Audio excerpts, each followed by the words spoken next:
নমস্কার বন্ধুরা, Giriraj herbal care এবং বৈশিষ্ট্য যোগা প্রশিক্ষণ কেন্দ্রের পক্ষ থেকে আপনাদেরকে জানাই স্বাগতম।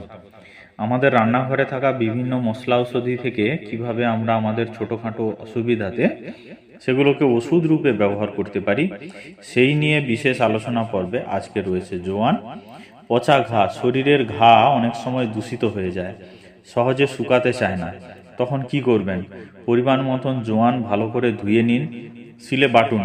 এবারে সামান্য জল মিশিয়ে বাটিতে তুলে রাখুন। একটা মলমের মতো হবে। ঘায়ের ওপর ধীরে ধীরে লাগিয়ে দিন। ফোটানো ঠান্ডা জলে ঘা দিলে দুবার ধুয়ে ফেলুন। আবার জোয়ান বাটা লাগান, তাড়াতাড়ি ঘা শুকিয়ে যাবে। মাড়ি থেকে রক্ত পড়লে কি করবেন? শুকনো খোলায় অল্প জোয়ান ভেজে নিন। কড়া ভাজা করবেন না, শিলে মিহি করে গুঁড়ো করুন। এবারে ছাঁকনিতে ছাঁকুন।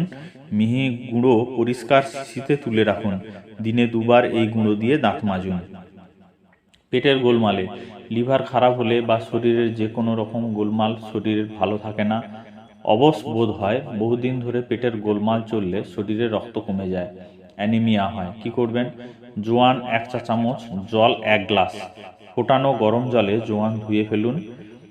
1 চামচ পরিমাণ জোয়ান পরিষ্কার ঠান্ডা জলে ভিজিয়ে দিন।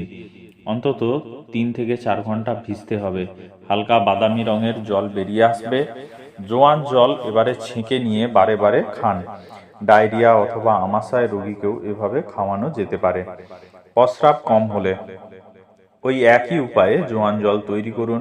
সকালে ও বিকেলে রোগীকে 1 গ্লাস করে খাওয়ান। 2-3 দিন খাওয়ালেই প্রস্রাব স্বাভাবিক হয়ে যাবে। এর কারণ কি? জোয়ানের জৈব রাসায়নিকগুলো আমাদের শরীরে জলের মাত্রা ঠিক রাখে।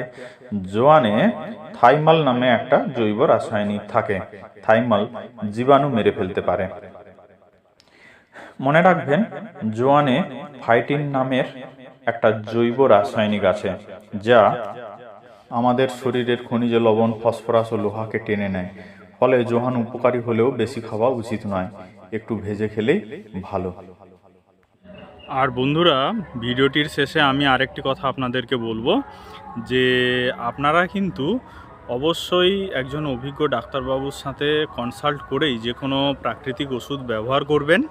নতুবা আমাদের সাথে হোয়াটসঅ্যাপ এবং ফোনে যোগাযোগ করুন, অথবা আমাদের চেম্বারের সাথেও কন্ট্যাক্ট করুন।